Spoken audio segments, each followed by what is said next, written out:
¿Qué tal, amigos? Continuamos con las videocápsulas diarias. Hoy voy a comentar con usted un tema que espero que no le moleste, pero que tiene mucho que ver con la forma como somos los mexicanos. Cuando estaba yo no conducía, sino había un pequeño programa en Excelsior TV, ya hace algunos años, donde alguna vez traté este mismo tema, desde otra óptica, por supuesto. Y en aquel entonces le llamé yo al programa dije algo así como esa afición a hablar de lo que ignoramos o de lo que no sabemos. Esto que me acarreó en su momento una gran cantidad de críticas y ofensas diversas, hoy voy a tocarlo. Espero que no me ofenda usted por lo que voy a decir. Esto viene a cuento por un excelente editorial de mi amigo Paco Sea hace unos cuantos días. Usted lo puede ver en Twitter o buscarlo en YouTube. Es un excelente editorial en forma de video en el programa que él conduce en la televisión, en Imagen Televisión. Y prácticamente todo el mundo se fue por el lado de la crítica a la maestra. No voy a entrar en esa parte, o sea, no se trata de esto para defender a la maestra, sino hay dos elementos que planteó Paco en ese valiente y excelente editorial que pasaron inadvertidos. Uno de ellos es la mención de un líder sindical también, cuyo daño al país yo creo que supera con mucho al daño que ha causado la maestra Elbester Gordillo Morales. Me refiero al hoy senador todavía, Carlos Romero de Champs, líder indiscutible desde hace no pocos años del Sindicato de Trabajadores Petroleros de la República Mexicana. Los excesos no solo de él, sino de la familia, esa exhibición ofensiva de riqueza de un dirigente sindical. Pues, Paco menciona ese caso, lo equipara en un determinado momento de su editorial con la maestra, pero dice algo todavía que es para mí de mayor importancia: el problema de la ley. ¿Por qué la maestra ha podido eludir, vamos a decir, o ser absuelta en el proceso en varios procesos, pero en la causa esta que la llevó a la cárcel? Primero fue una consignación mal hecha, no sé si a propósito o por incapacidad, pero al final de cuentas, el que ella esté libre hoy, absuelta además, tiene mucho que ver con esas, no voy a decir lagunas legales, pero ese manejo de la ley tramposo, interesado, faccioso en los más de los casos. ¿A qué se debe que los sindicatos gocen, particularmente los grandes sindicatos de trabajadores que están al servicio del gobierno federal o de los gobiernos estatales y de las grandes empresas productivas del Estado y de instituciones como el Seguro Social, el ISSSTE, etc.? ¿A qué se debe que los dirigentes de esos sindicatos puedan en muy corto tiempo hacer una ostentación ofensiva de riqueza y además de actos, por ejemplo, lo que ha reportado los medios impresos de hace algunos años, el comportamiento del dirigente de una de las empresas productivas del Estado, en el caso de Comisión Federal de Electricidad, donde a la vista, como dirían, del público y de la gente, selecciona a señoritas o a señoras en aras que están ahí esperando alguna plaza, una oportunidad laboral, y él las selecciona como si fueran, perdón por la expresión, un ganado. Y ahí está esa persona. Y así como ese hay varios dirigentes sindicales. ¿Quién nos recuerda la riqueza ofensiva de un señor Gamboa Pascoe y de los que lo antecedieron o los que posteriores a él, etcétera? Pero volvamos pues a ese aspecto importante que señala Paco, el problema de la ley. ¿Por qué no es posible conocer,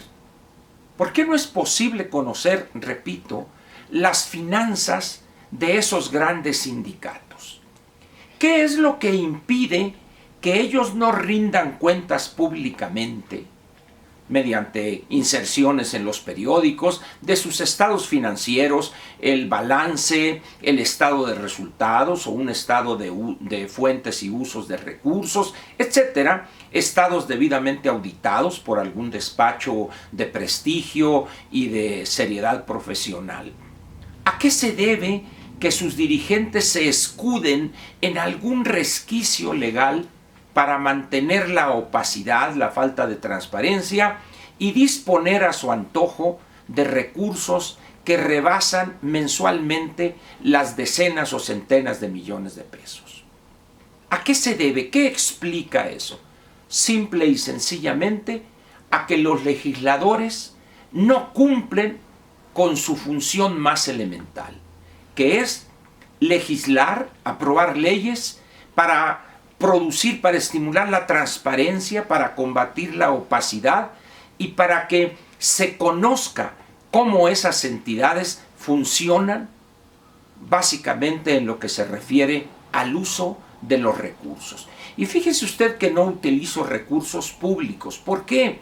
Porque entiendo que cuando el Estado mexicano o el gobierno federal le retiene las cuotas a los trabajadores sindicalizados para enterarlos, en algunos casos, en este caso al CENTE y en otros casos al sindicato de tal o cual secretaría o dependencia, etcétera, lo que está haciendo es reteniendo un recurso de un trabajador. Al pagarle su sueldo, de ahí le toman, en consecuencia, ya no es un recurso público.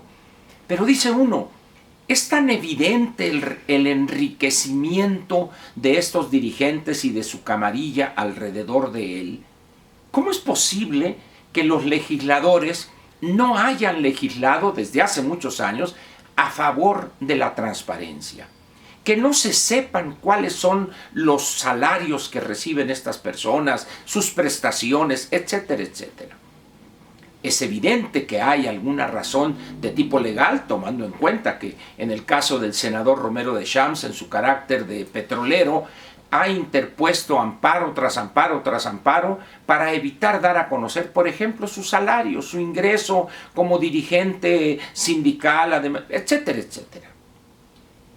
Hoy que estamos ante un, pues no sé si se llamarlo partido, porque no es partido, un movimiento que es una mezcla variopinta ahí de personajes, algunos impresentables, pero que tienen el favor del dirigente máximo de este movimiento. ¿Será posible que ellos que han hecho del combate a la corrupción una, vamos a decir, una cruzada casi religiosa?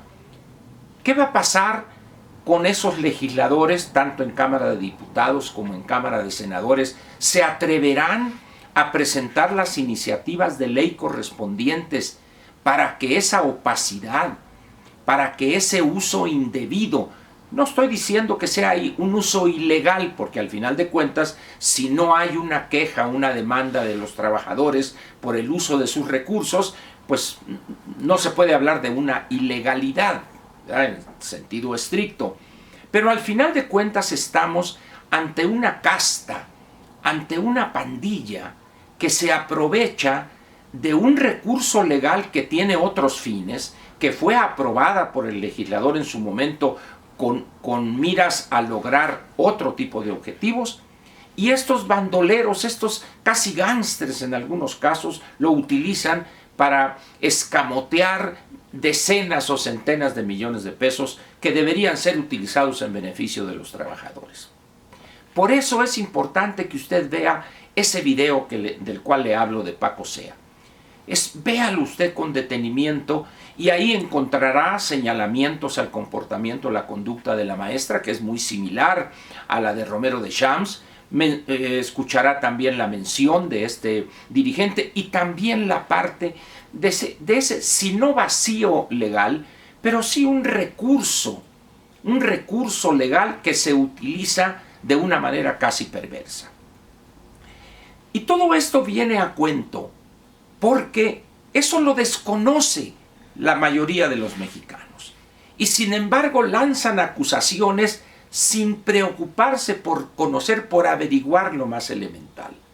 Es lo mismo cuando critican al INE y es que los consejeros del INE esto y esto, sin entender que una institución como el INE, y hay otras muchas, e incluso todo el Poder Ejecutivo se rige por esto, que hay leyes que norman, que especifican cuáles son las funciones y tareas que esas instituciones autónomas en un caso, en otros casos dependencia del gobierno federal, pueden realizar.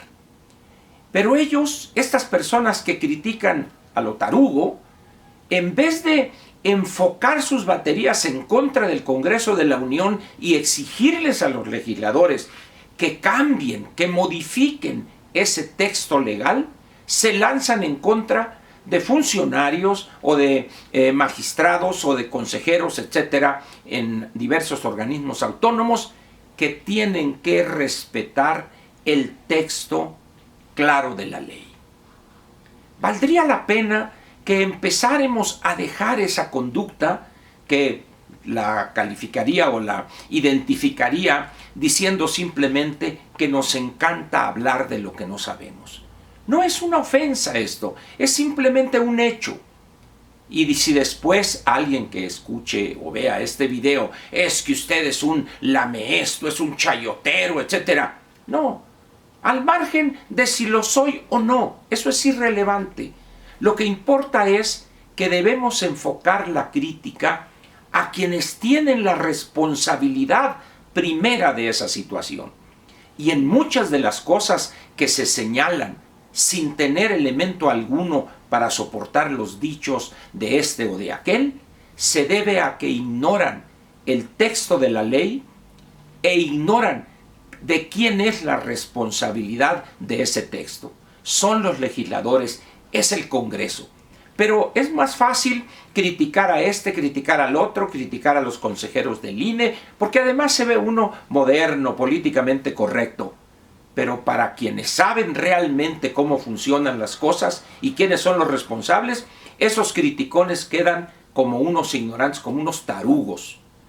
Además, como unos irresponsables intelectualmente hablando, porque lo primero que deberían hacer es investigar, averiguar, conocer cuáles son los fundamentos de por qué este o aquel o esta o aquella institución o dependencia actúa como lo está haciendo. Además, imposibilitada de ir más allá de lo que la ley específicamente le ordena que haga. Por eso yo le pediría, además de que vea por favor este video, este editorial en forma de video de Paco Sea, piense usted que mucha de la responsabilidad de una gran cantidad de problemas que tenemos en el país se debe no a que este funcionario o aquel consejero, etcétera, sea corrupto, sea esto, sea lo otro, sino se debe a una ley tramposa, incompleta, oscura, que aprobaron a sabiendas de lo que estaban haciendo diputados federales y senadores de la República. Por eso, pues, dejemos de hablar de lo que ignoramos y vamos a investigar, así sea por arriba, pero investiguemos para poder criticar, ahí sí, con elementos reales, efectivos, para canalizar la crítica a ese centro de corrupción y de sinvergüenzada en que se ha convertido las dos cámaras del Congreso de la Unión. Por eso aquel dicho, para terminar, que dice, el que hace la ley, hace la trampa. Muchas gracias por su atención y lo espero mañana, en el cual cerraremos la semana, el viernes, con la 5ª cápsula diaria en cada semana. Muchas gracias.